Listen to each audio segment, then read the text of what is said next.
What's going on, guys? Just here back to my channel, and tonight I'll be doing a review for Smackdown and Rampage. And Rampage has a new logo and stuff, and the truth that's gonna be kind of in a different video and stuff. So yeah, let's go ahead and get to it then.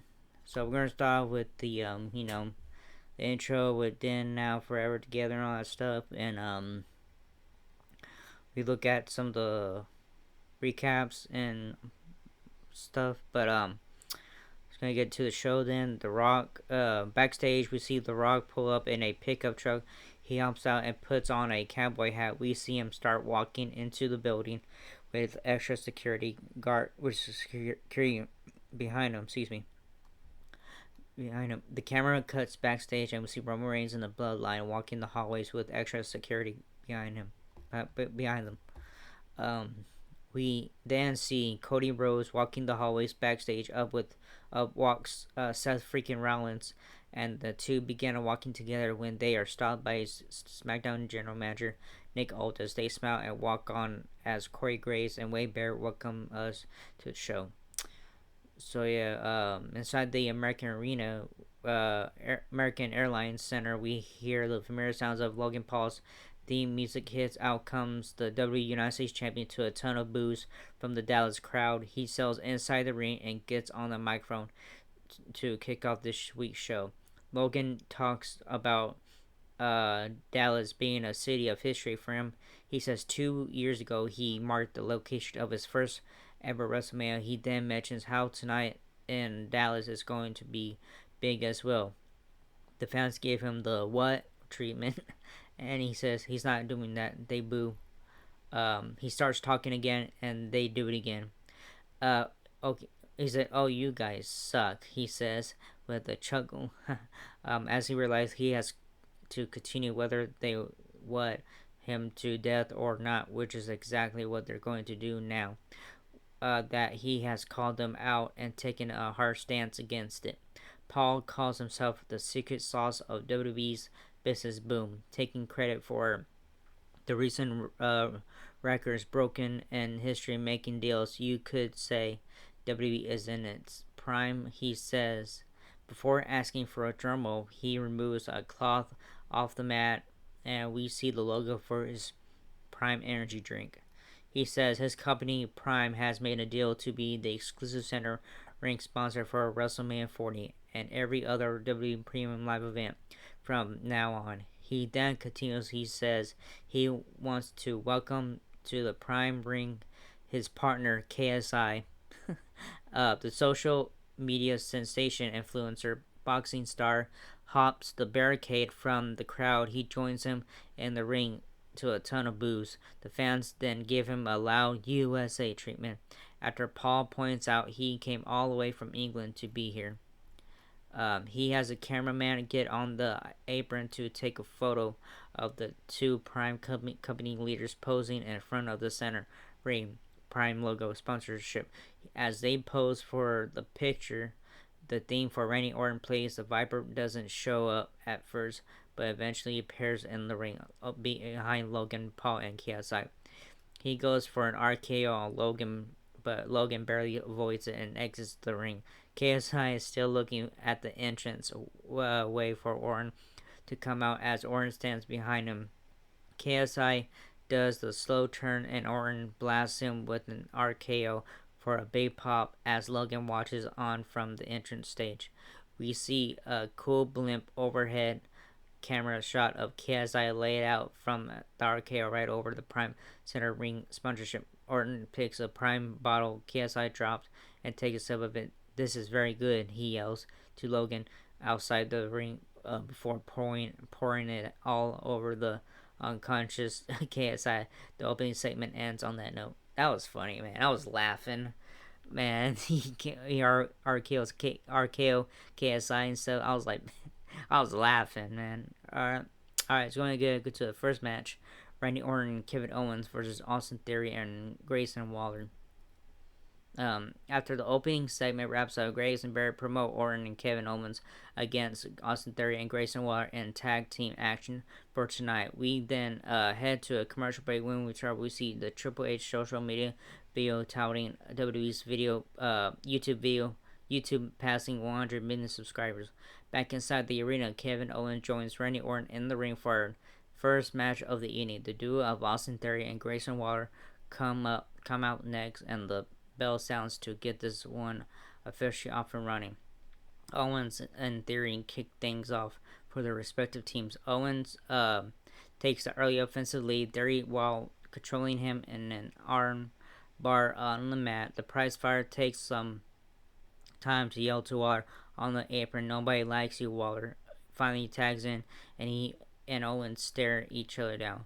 Owens teases a tag to Orton. Waller doesn't want that. Owens does it anyways. The Viper comes into the ring and stares Waller down. The two lock up, and Orton powers Waller into the corner where he jabs him with the finger in the eye before climbing up on the ropes over him for the 10 punch spot, with the crowd counting as each shot lands. We head to a mid-match commercial moments later. When we return, we see Orton and Owens fighting from underneath back into competitive form. Ultimately, Orton hits an RKO for the win. After the match, Logan Paul hits the ring for an attack. He pulls out the brass knuckles. But Orton and Owens run him off when Orton gets the brass knuckles. So the winners are Randy Orton and Kevin Owens. Alright, we look outside of the joint locker room for WWE World Heavyweight Champion Seth freaking Rollins and the American Nightmare Cody Rhodes, with about a dozen security guards hired by Nick Aldis for the duo. The Bloodline for their in-ring challenge announcement later tonight. We head to another commercial break.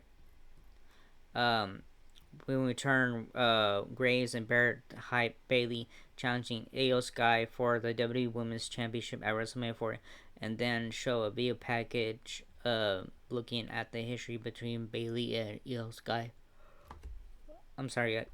Slash damage control, including Dakota Kai setting her up again for a turn last week.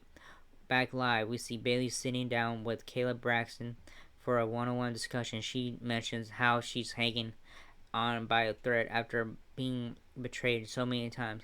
She says she's unable to tell what was real with damage control and what was just them using her. She mentions Dakota Kai using these emotions against her to set her up a second time last week.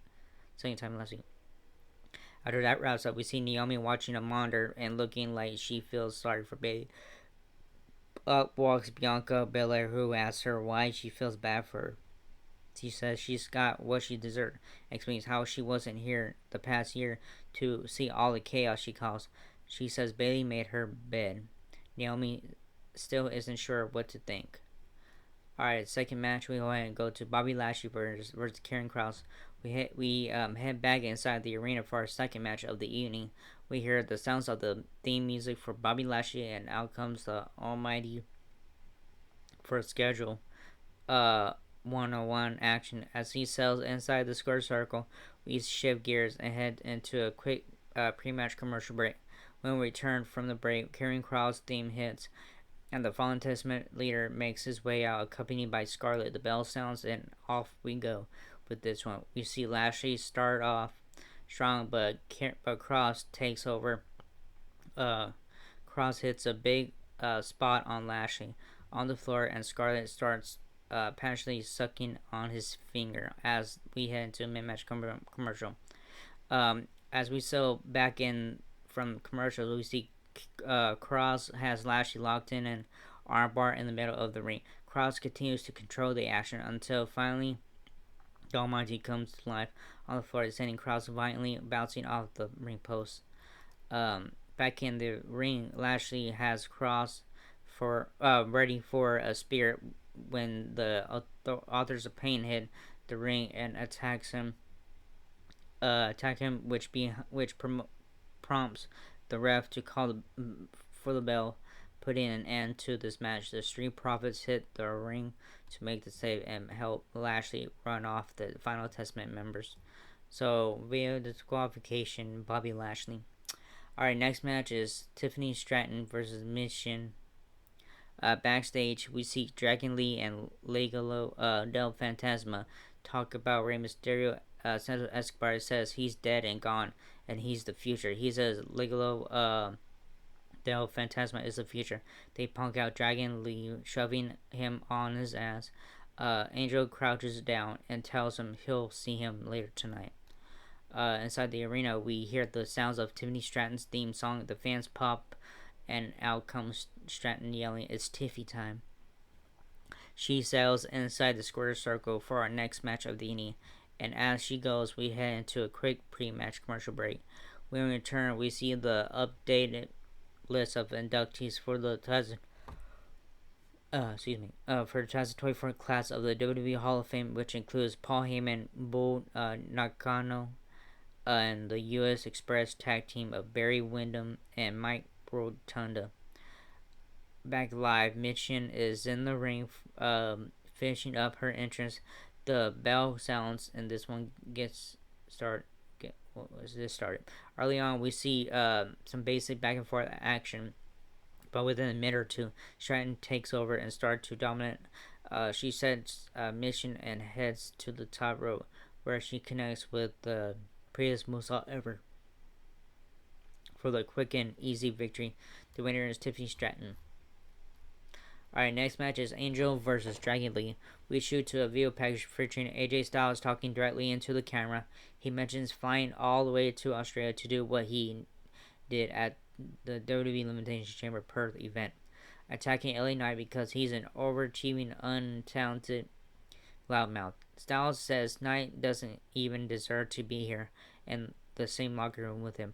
He vows to be one to give Knight the reality check. You see LA Knight watching this on a television backstage. He gets out of his chair and yells about taking a practice swing before knocking the TV down with the chair.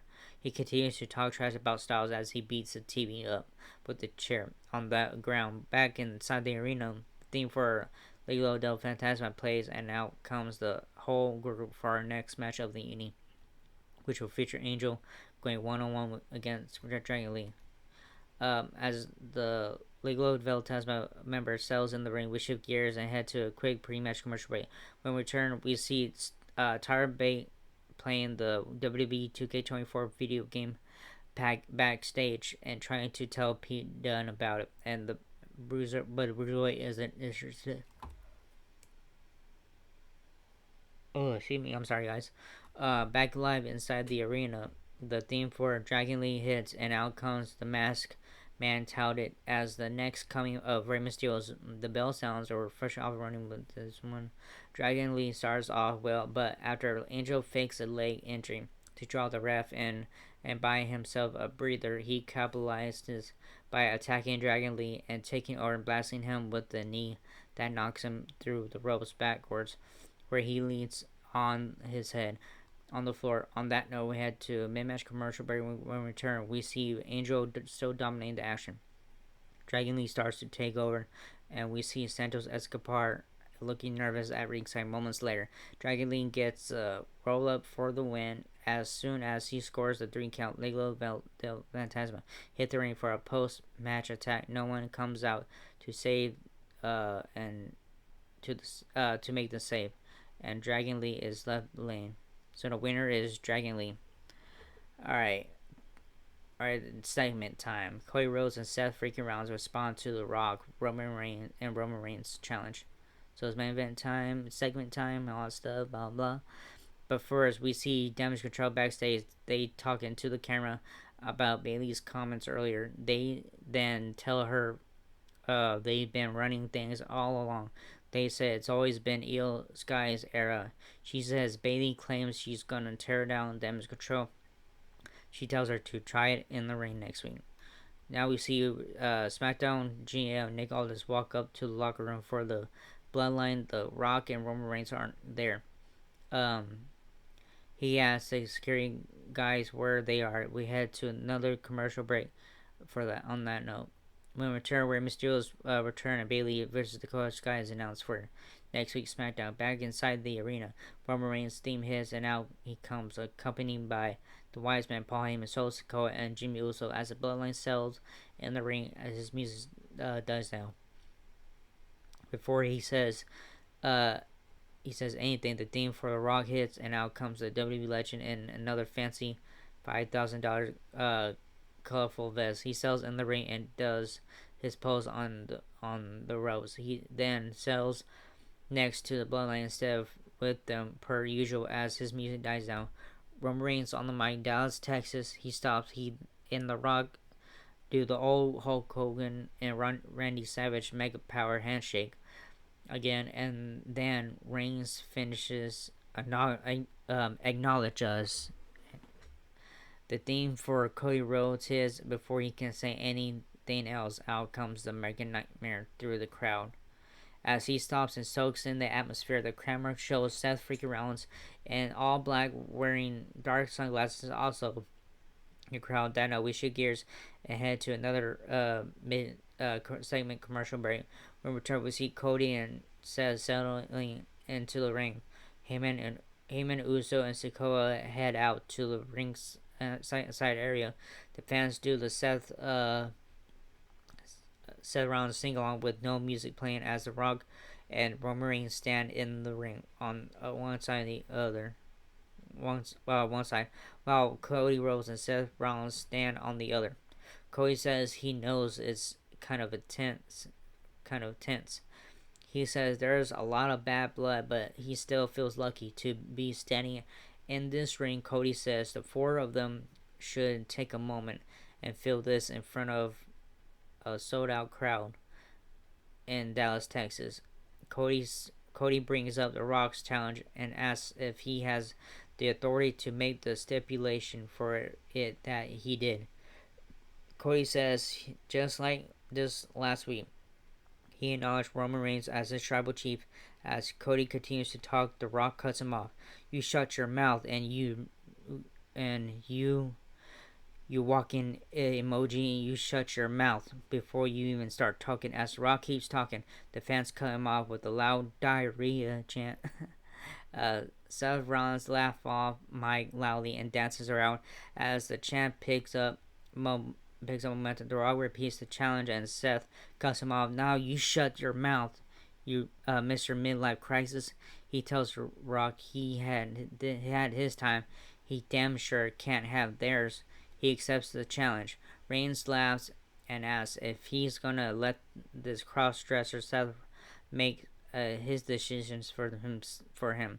The Rock talks again, and Larry says the same thing he said twice now, reminding him what the challenge is and what the stakes are, while calling Seth a walking clown emoji. Oh, sorry. He then brings up Cody's sister being a cheerleader for the Dallas Cowboys. He mentions his Hall of Fame brother and how Cody is 20 years younger than both of his siblings. He says it's because Cody was a mistake. Cody goes after Rock, but Seth holds him back. Rock tells Seth to let him go. Cody bitch slaps the hell out of The Rock. The show abruptly goes off the air on that note. Thanks for doing this. So yeah, the show went off the air when they were talking, kind of, but not on the mic, but So yeah, anyways, that was a good show and stuff. But yeah, but the funniest part is with KSI got RKO by Randy Orton. That was funny. I was laughing my ass off on that one. So yeah, we go ahead and upload this video and then go to Rampage next, with the kind of new logo that they have right now. So yeah, so it's gonna be a separate video for just for right now until next week. We'll do this together for in one video and stuff. So alright, so I'll see you guys in the next video. Laters.